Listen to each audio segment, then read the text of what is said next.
Hello guys, I'm Muhammad Delike. I just finished my early morning exercise for today. It's raining. My the weather uh, the weather is cool. It's cold today in Port Harcourt because there was an heavy downpour earlier today. But I didn't want to say because there was an heavy downpour, so I won't do my early morning exercise. So I have to, of course, go for my early morning workout.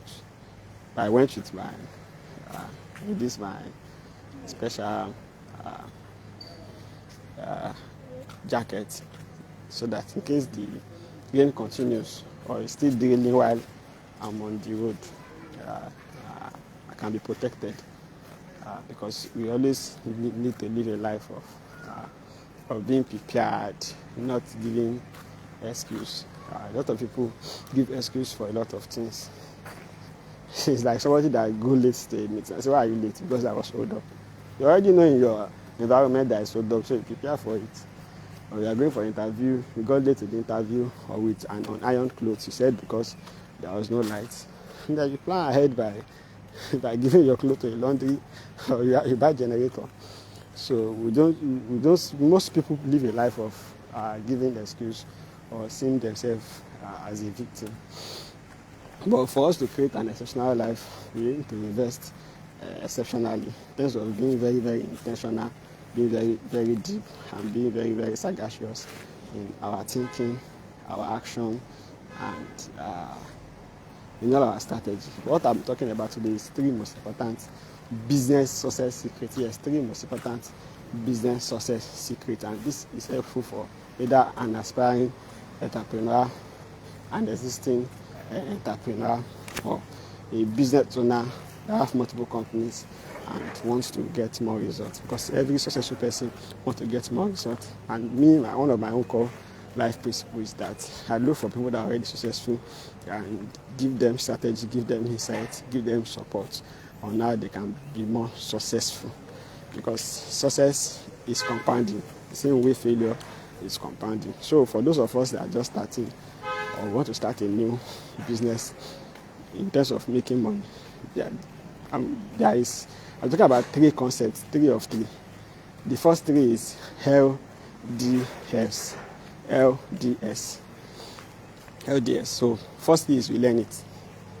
You learn what you can actually, you learn a particular skill, knowing fully well that if you learn the skill, you can be able to offer value, deliver value, impart life in return for the service you rendered because of the skill.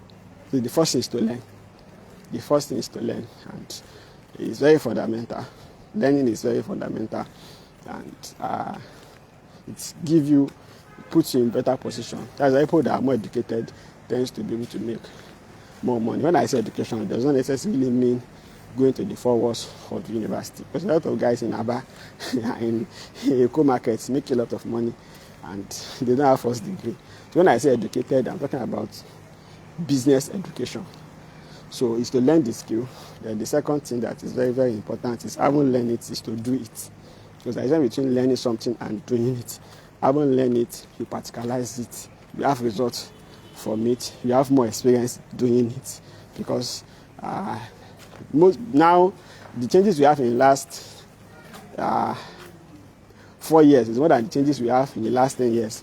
And the changes we have in the last 10 years combined is more than the changes we have in the last 100 years, which means the way the universe is evolving is moving at a very fast pace, which means what is a good strategy yesterday can be a bad strategy today.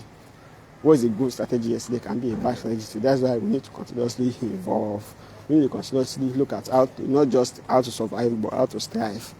And that is why strategy always beats tactics.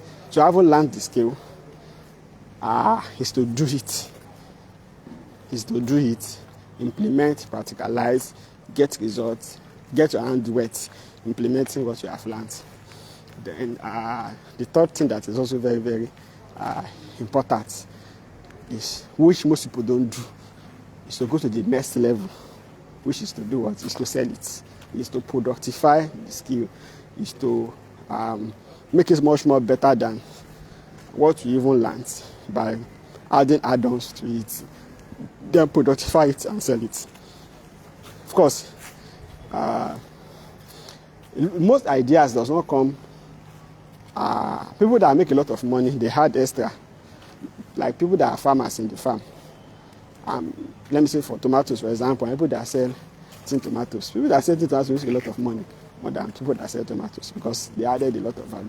People that sell cassava in the farm does not make money like people that actually sell garri because it has been more packaged. And people that sell garri does not make a lot of money like compared to people that sell garri in combination with other things. So, like the same thing applies to people that sell cocoa or people that farm cocoa. They are cocoa farmers and people that actually produce bonfita.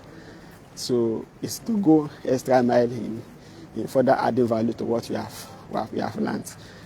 Before we have sandwich. For many years before we had sandwich, the content of sandwich is already available, but nobody thought of the idea of making it together. Even in the airline industry, for many years we have people on airline being bored because they have nothing to do while on the plane. Somebody has to bring the idea from another industry. That's all about bringing TV to the back seat of every seat on an airline, so that people who are business people can actually keep themselves busy while on the airline. So it's all about you looking at what is currently available and what extra value we can add to it. That will make us further make more money. So learn it, do it, and sell it. Of course, before you can sell it, you have to productify it, you have to package it, you have to also make it much more better so that it can create some more level of uniqueness, it can stand out.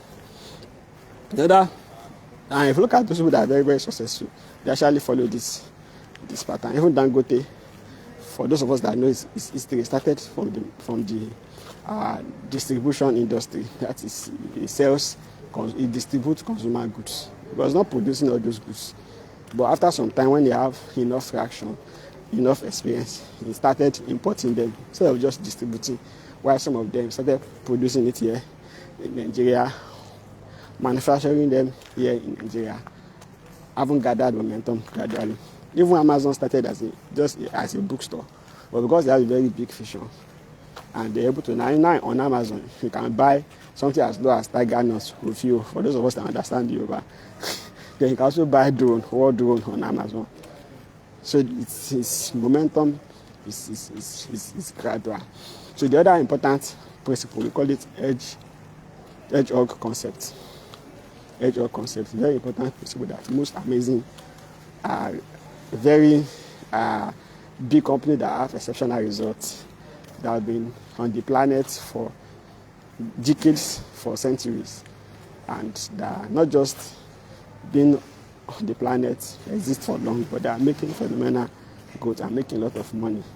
Companies like Amazon, companies like IBM, among other companies, because of this edge or concept, some of the concepts they use, apart from their other concepts like their flywheel concepts. Flywheel is actually like another concept after the good to great concept of Jim Collins. So it's firstly is to figure out what you are passionate about, what you like doing. It's very important, but it's not about you having passion only. It's not about you having passion only. It's also very critical that you also want to be the best in doing that. What you can be the best in the world while doing it. The same way Amazon is the best in the world when it comes to consumer products, and they've been able to impact not just an industry, a very big industry because of their strategy. Then the third one is, aside from passion and the fact that you can be the best in the world while doing it, the important aspect also is that you should be able to drive your economic engine. Yes, you're able to provide money, so you're able to provide value. Because if you have passion for something, You can be the world, you can be the best in the world doing it, but it does not drive your economic resources, it does not provide money for you. Then there is no alignment. It's that you like doing something alone does not matter. It also has to be able to. You also have to be able to do it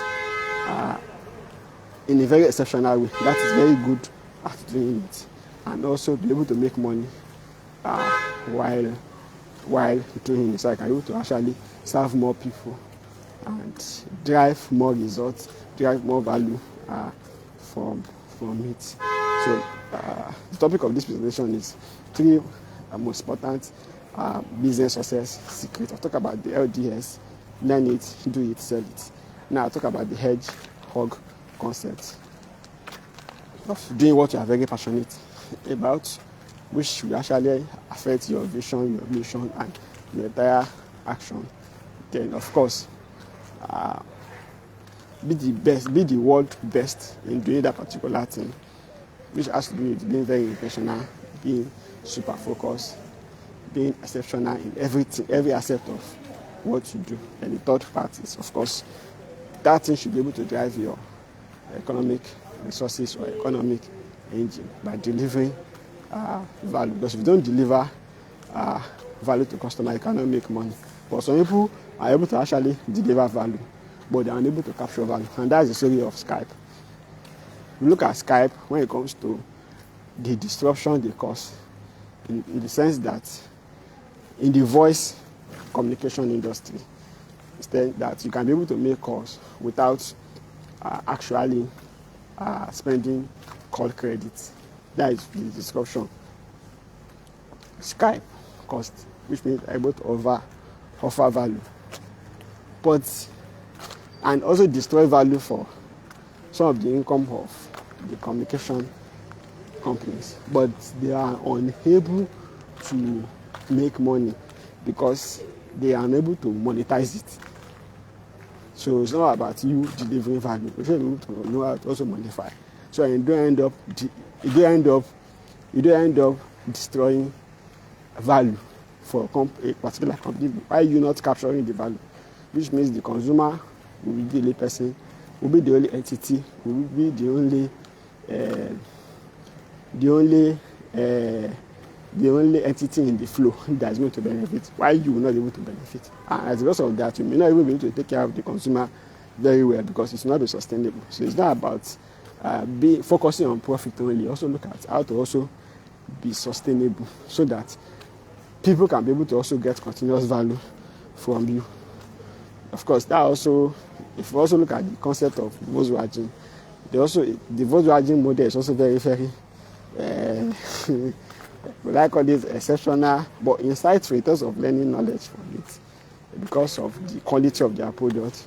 But they're able to build a very good product, but they are unable to build a very good company, because when you buy a Volkswagen, it lasts very long. The parts are super strong, and you don't need to buy parts again.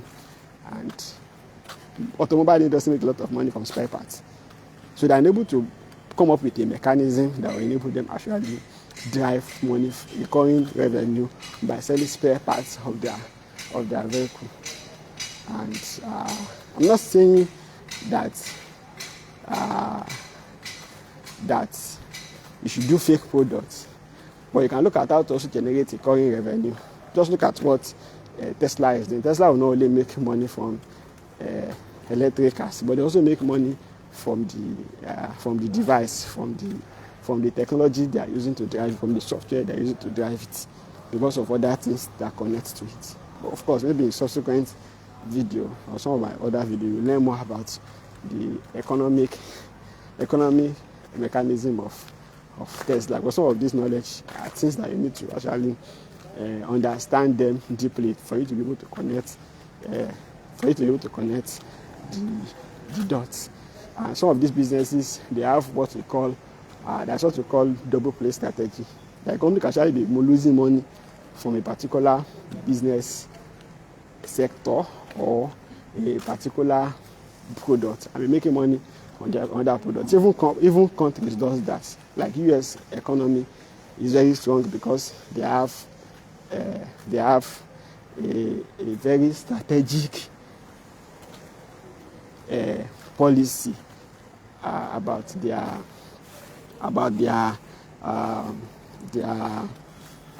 like in Nigeria you call it night post, about their postal services, and they are burning a lot of money. When I say burning, they are losing a lot of money in making their night post, their postal service free, which will look like, oh, they are losing money, but they are losing money from that.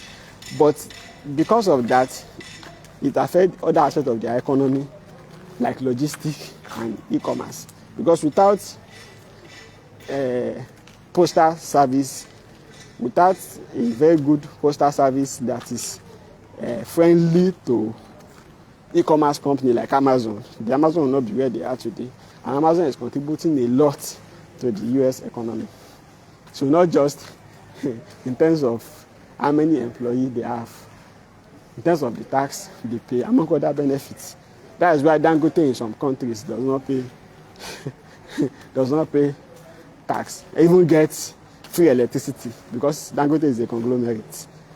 So what I'm trying to say in essence is that US is losing money on their postal services, but they are making a lot of money in terms of it's key part of their economy playbook, because a lot of companies are leveraging on the postal service to make a lot of money. If you are able to connect the dots. The same thing applies to Amazon. What Amazon is making from their e-commerce business in terms of selling consumer products cannot be compared to what they are making from the Amazon Web Services. Even though they started from the consumer products, because warehousing is very expensive. But with the Amazon Web Services that is digital, it gave them a lot of leverage. So if you see a company losing money in a particular aspect, I don't think they are foolish. It has a way of it's also affecting other businesses they do. Because that's what we call balanced scorecard. What US is trying to do is to run the economy in a way that it should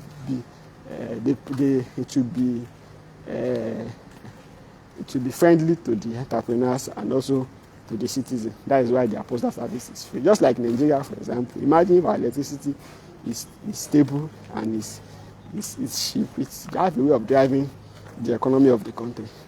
We'll be able to connect the dots on that. Then the third principle, that's like 3 in 3. Because I talk about 3 in 3. The third one is there are only 3 ways to grow your business or to grow any business. And if you can take notes about this and implement either the 3 or one of them in your business, I can guarantee you can have 30% increment in your results. First way of 3, there are only 3 ways to grow a business. The first way is to increase your number of clients. Yes, to increase the number of clients. Imagine if you are getting 100 clients per month and you are able to deploy a strategy to increase it to 110 per month. It means in just 3 months you have extra 30 clients in a quarter apart from your initial 300. That is 330. That is the first step. First step to grow your business is to increase the number of your clients. And you cannot increase your number of clients without scaling up your attention and engagement game in terms of how do you get customers, how do you attract prospects, how do you convert them to paying clients. Of course, which means you need to step up your marketing. Then the other aspect is increase your transaction frequency. That is how many, maybe a client that is buying from you once in a year. How do you intentionally create a system that enables the client to buy from you like every month, pay you every month, or pay you quarterly based on your strategy? If you're into consulting and you bring up a retainership model into your business, then you'll be able to make money quarterly or monthly, depending on the agreement. If you're an artisan, maybe a plumber, and you usually make money when you get a new contract. What about contacting schools in your neighborhood? Give them an offer that an offer where you come and do a check of their plumbing oriented whatever and you come maybe once in a month, and they pay you a particular fee, and they pay you a particular fee, so that they don't need to allow the entire water system of the toilet or wherever to have become much more complicated or complex or deeply destroyed before they call a plumber. But if there is a routine that they have a plumber that come in every week or twice a month to come and check, and they only need to pay you for material because you already have a fixed amount of money they charge you for maintenance. You charge them for maintenance, so you'll be able to deploy a maintenance system, a retainership system into your business. And benefit of that is that it gives you cash flow and it gives you confidence, knowing fully well that even if I don't have any new contracts or any new projects, I know that I have 10 schools, and this 10 school pay me 500K per year or per quarter just to do a routine check, and we have a deal on they only paying for material for fixing the stuff. You can see how strategic it is. So this applies for big company and also for small company that you are just starting. You are a new entrepreneur, you are already in the game. This same model is what Amazon use because they make money, recurring money from Amazon Web Services. They also make money from people that have a store on Amazon because they pay for warehouse. Can you remember in 2017, yes, when I started e-commerce business, that was late 2016, we have a store on Amazon. We have products. I think the first product we have about 1,000 pieces, and we have to pay for the store. We pay monthly. I think it's like $3 or so every month. Either we sell or we don't sell, we pay. So they'll be able to build in a recurring money-making model into their stuff. So it does not matter if you're Amazon or you are just starting. As a plumber, you can do that. As a carpenter, you can do that because averaging in house, if one door did not have issue, maybe after 3 months, it's the bathroom door that will have issue. So even as a painter, you can also do that. So you need to look at how to actually increase your transaction frequency. That is the second principle. The first principle is that how to grow your business is to do what? Is to increase your number of clients by scaling up your marketing game, scaling up your referral strategy. If you have one, if you don't have, create referral strategy. Then the second one that I just mentioned is for you to increase your transaction frequency by building a retainership model into what you do. And because you want to build a retainership model into what you do, automatically change your game totally. Because you know you are looking at a retainership model. If a client calls you for a project, you do it very well. Because you know that if you don't deliver, they will not call you again. You can see the way it benefits you more. It also benefits the customer. So it's a win-win deal for the both parties. Then the other part, which is the last part, is for you to increase your transaction value. Yes, to increase your transaction volume or value. In terms of, instead of you doing a deal of 1 million, what about if you can do a deal of 10 million? Which means if your goal is to make 100 million in a year or in a month, depending on how your business game is currently, either in dollars or in naira. If you want to do 100 million, it means if you have 100 million, you only need 10 customers that will pay you 10 million to do 100 million to each 100 million targets.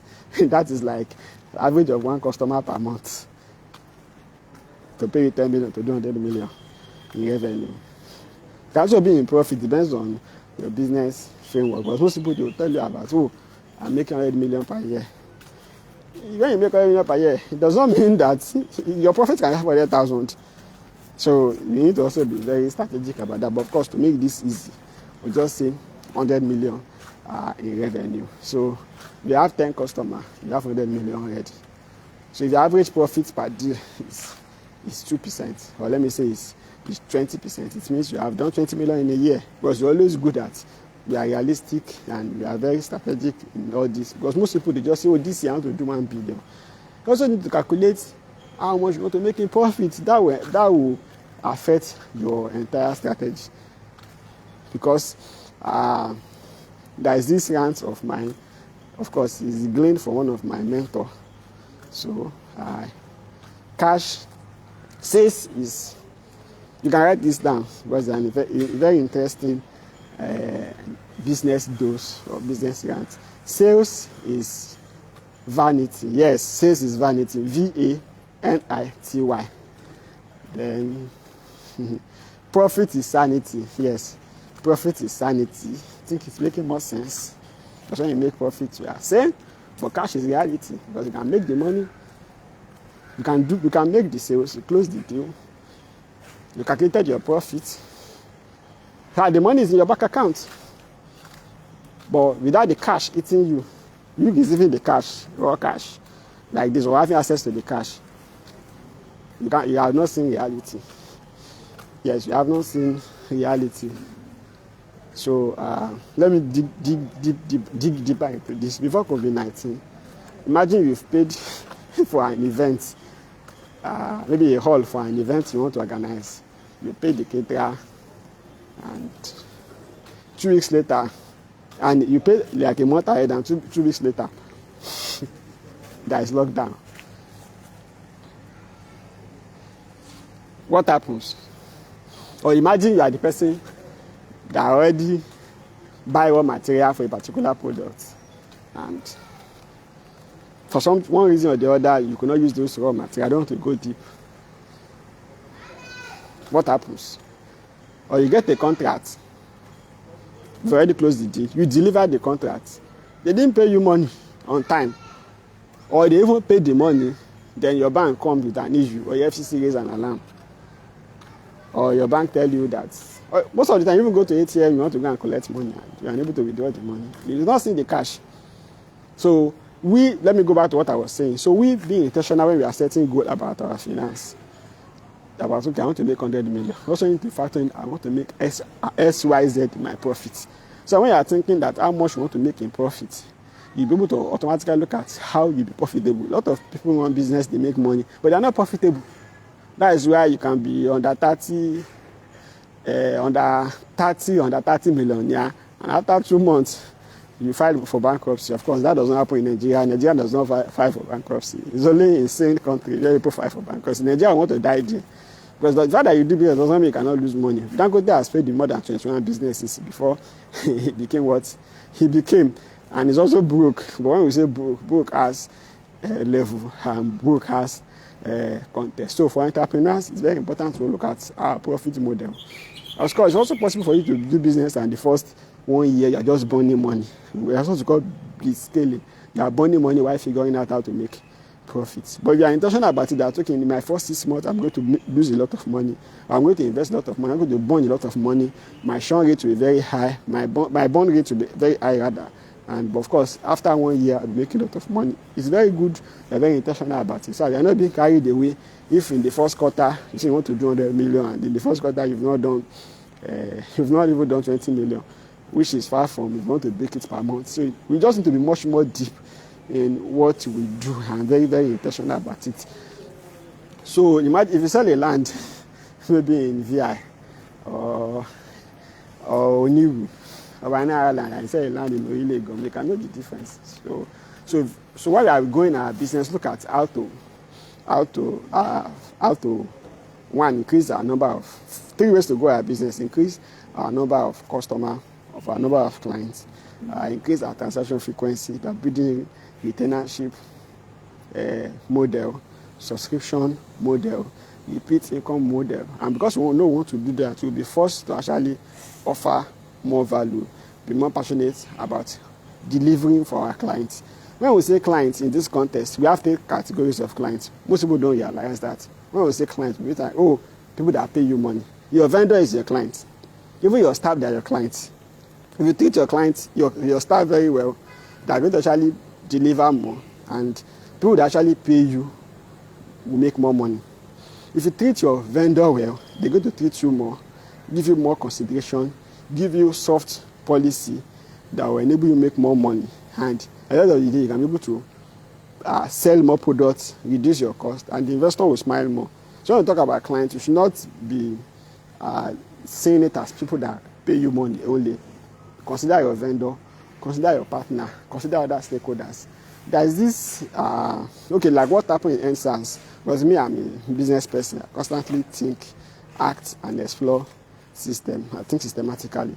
When we talk about stakeholder, What people think as stakeholder is the director of the company, maybe your vendor. You don't think about the people on the street. Because what actually happened, for instance, Kasala in Nigeria, is because we were not considering people on the streets as stakeholder, and they end up taking over the economy, and it affects a lot of things. So that is why we need to be much more intentional in things we do. There is this model that can actually assist us. We call it balance scorecard model. Balance scorecard model. And because most companies look at making money actually from the perspective of financial numbers. But look at Nokia, BlackBerry. BlackBerry is among the top 10 company in the world when BlackBerry was reigning, but now they are not even up among the top 10,000. Nokia was a very good company and during their days, but there is one thing they miss out, is innovation. Sometimes you go to bank, Nigerian banks, you are like, you'll be on the queue, and perhaps maybe 4 days ago you had the news that bank is number 2 bank in Nigeria. But how can you be in the number 2 bank in Nigeria and you are on the queue in a bank? What is happening? Perhaps you are not taking care of the employee very well, because if you take care of the employee very well, you need to figure out how to actually take care of the customer better. So this brings me to what we call a balanced scorecard framework, where we don't look at success, we don't look at target, we don't look at growth, just at the naive level of finance. We also look at it from the aspect of 4 things. The first thing is our organizational capacity, team engagement level, team training level, staff training level, staff welfare. Then we also look at it from the aspect of internal processes. Do we have a documented procedures for what we do? Because if you are doing something, you cannot explain it in a step by step. You don't know what you are doing. Do you have manual? Do you have blueprints? Aside from having those blueprints, apart from having those manual, are you following it? Is it being updated? And are we innovating? That's the second level. We look at it from one's internal capacity, innovation.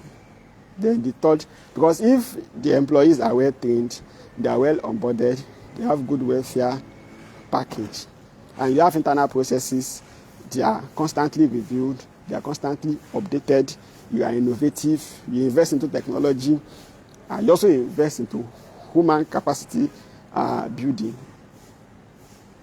Because the employee will drive the innovation. They will update your internal process if you have one. If you don't have, they will create one for you. Then, of course, automatically, that will affect your customer in terms of they buy more products, they will be well catered for, and they have repeat purchase.